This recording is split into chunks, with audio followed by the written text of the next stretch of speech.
Welcome in, everyone. Hello. So good to see you. Welcome back. Welcome in.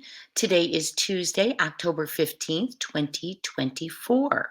We are here discussing Sebastian Wayne Drake Rogers, who was reported missing from Hendersonville, Tennessee on February 26th, 2024. He is still missing. And we are going to discuss his case today. Many of you have wanted to know when the proof of life video was seen by the parents, Seth Rogers and Katie Proudfoot, and I have found out that information. It's March 28th. It was a meeting with TBI, and then this interview I found based on the article I was reading. I don't believe I've seen this interview. Have you? Well, we're going to watch it together. Hit that notification bell too, because any updates coming our way, I will be covering. Thank you so much. This is Crime Time Buzz. I so appreciate you being here. So appreciate your passion for Sebastian. We will not be giving up for him. We will continue until he is found. This is for entertainment purposes only, not to be taken as accusations or fact, but speculation, theory, and opinion. Thank you so much for being here. And I'm going to go ahead. I was fishing around because a lot of you have been asking me to find out if I could when that proof of life video was watched by Seth and who was present. From what I found out so far from the article I'm about to read, it was TBI was present and Stepfoot, KP, and Seth Rogers were in that meeting. So here is an article from fox17.com, and I'm going to read it for you. It starts out by saying, they're speaking to Seth Rogers. You, Katie, and Chris had a meeting with TBI today. Did you find out any new information? And this article is from March 28th. That's how we know the meeting was the 28th. Also, Seth went on another show on the 29th and was speaking that he saw the proof of life video yesterday in the TBI meeting, just so you know. Seth Rogers responded, "Not that I can discuss." Rogers says he still has hope that his son is alive. Rogers did raise another concern. He recently found out the Tennessee Department of Children's Services has been called to Katie and Chris Proudfoot's home in Hendersonville. So this is end of March. He's finding this out. That somebody somewhere dropped the ball because I was never informed. I am the biological father. I have joint legal physical custody, said Seth. Sebastian's stepfather, Chris Proudfoot, confirmed with Fox 17 News that DCS had been called to their home before, but adds that all those cases are closed. He says the only active case with DCS is Sebastian's missing case. And DCS does open cases with missing children if there have been reports of abuse and neglect, and also runaways and non-custodial parents taking kids out of their premises. Fox News reached out to DCS for more information on these previous cases, but we have not heard back yet. We then asked Seth if any of the three parents were being investigated as potential suspects. Seth said the investigation is still ongoing. We wouldn't be cleared until the investigation is done, but currently, from my understanding, they don't have any information that would attach us to any wrongdoing. Katie and Chris Proudfoot left their home in Hendersonville for a few days and mentioned on Fox and Friends Thursday morning. That's how I knew to look for this interview, why they decided to do this. There were quite a bit of people sending some very threatening and hateful messages to us. They're following us. They're driving past our house all hours of day and night, KP said. She said they're posting flyers all around the state, and Seth says he's wearing his own billboard of Sebastian on his t-shirt, all in hopes of bringing him home. And I do have that t-shirt too, and I absolutely love it, and I wear it a lot. So that is the article from March 28th, and it mentioned that they were on Fox and Friends. And I searched. I found it on Sling, but I couldn't find it on the computer, but I did find it on another channel. Credit to this other channel. I will put them in the description because it's slipping my mind right now. But we are going to go ahead and watch this interview then. It is KP and CP.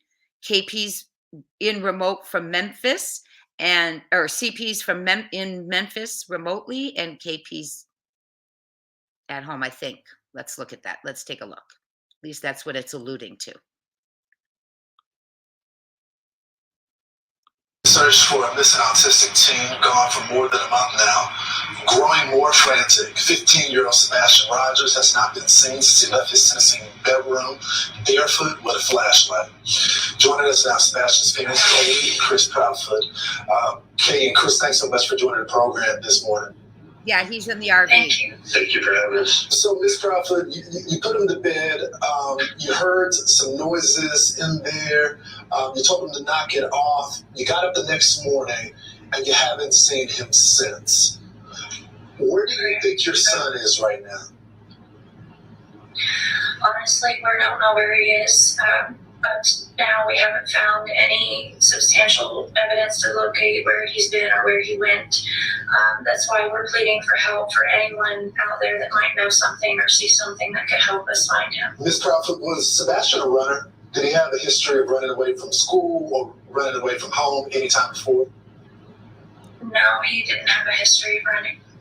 Mr. Proudfoot, you're about, I think, 3 hours away, and then you got the call about what happened, and you made your way home. You've agreed to a polygraph. You have been ruled as a suspect. What do you make of some of the criticism of some people online, some critics saying that they think that you were involved? It's their personal opinion. It's sad that people have resorted to this kind of rhetoric and verbiage and harassment, but at the end of the day, it's their opinion. But the truth will come out, and then when it does, everybody will finally have their answers.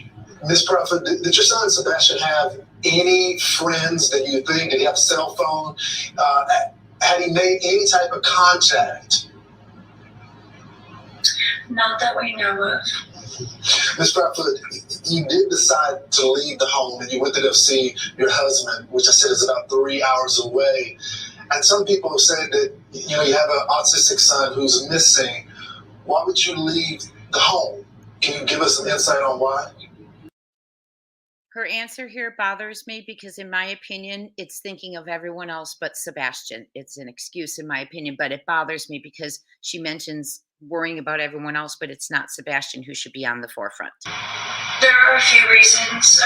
We are posting flyers every direction we can, but at the same time, there were quite a bit of people that were, sending some very threatening and hateful messages to us. They're following us. They're driving past our house all hours of day and night, disturbing the neighborhood. And the neighborhood is very upset, concerned, and people are worried about their safety at this point. So one of the reasons that I did that is in the hopes that if we left for a couple of days, that it might calm that down and give our neighbors a little bit of reprieve as well. A quick follow-up, Mrs. Proudfoot. His biological father has said that he doesn't believe that he would have been barefoot because of the traumatic experience that he had stepping in a pile of ants. But you think he left barefoot. Why are you so confident that he didn't have any shoes on or anything like that? Because all of his shoes have been accounted for. As far as all of our shoes have been accounted for, mine and my wife's at this point. So, there is no other answer as to what he would have been wearing at this point. Did you see how he interrupted her? He talked right over her. To me, that means that's an indicator of something, a red flag. Yeah. I'm going to play that again real quick. Us on the program. Thank y'all so much for joining us on the program. Our number one concern is lives at this point. So, have any shoes on or anything like that? Because all of his shoes have been accounted for. See that? As far as all of our shoes have been accounted for, mine and my wife's at this point. So, there is no other answer as to what he would have been wearing at this point. Yeah. Thank y'all so much for joining us. So, friends, I don't think that I had seen that interview. Have you? So that was a busy day for them on March 28th because they met with TBI. They saw the proof of life video, and then they did this interview. So big day. And another thing that I found was very strange, and I don't understand. On this timeline, they have major events. And on March 10th, they put down stepfather reveals concern for Sebastian. And I don't know why that's on the timeline for March 10th. If any of you know that, will you please let me know? So what we're going to do now is I am going to take you. I put that on a timeline, although there are absolutely no times given. We're going to add it to our timeline and compare it to our first local interview too. So here they are. Let me make sure you're seeing what I'm seeing. Okay. So what we have here on the top is this Fox and Friends March 28th interview. No specific times given in the whole interview. The reporter provided the events. He said, put Sebastian to bed. You heard noises, told him to knock it off. The next day he was gone. He mentions that he was barefoot and had a flashlight. So there were no times given, just events. Then if we want to go to the first local news timeline, the first timeline they had ever given, same, no specific times given in the whole interview. When KP was finally asked what time she noticed he was not there, she said 6 a.m. So we filled in the rest. Not there, 6 a.m. Within 3 minutes, she said on the phone with her husband, 6:03. Did you look under the bed? Gave him about 3 minutes to have that call. 6:06. CP said he immediately called sheriff's office. And then 6:08 would be there about when the dispatch went out to officers, but it actually went out at 6:39. So not a lot of information. The reason I have these two next to each other for you is I want to show you that in two interviews, times aren't given. Different events are given by report. The Fox and Friends, the reporter gave all the events. What KP had added to that was that he is not a runner. And when asked if he had a phone, made contact, she said, not that we know of. So, friends, I had not seen that interview. March 28th, many of you wanted to know when they had met with TBI to see the proof of life video. It was March 28th. And CP, KP, and Seth Rogers were all there along with TBI. That is what I know so far, friends. Have a great day, and we will talk soon. Hit that notification bell for any updates coming. Talk soon, friends.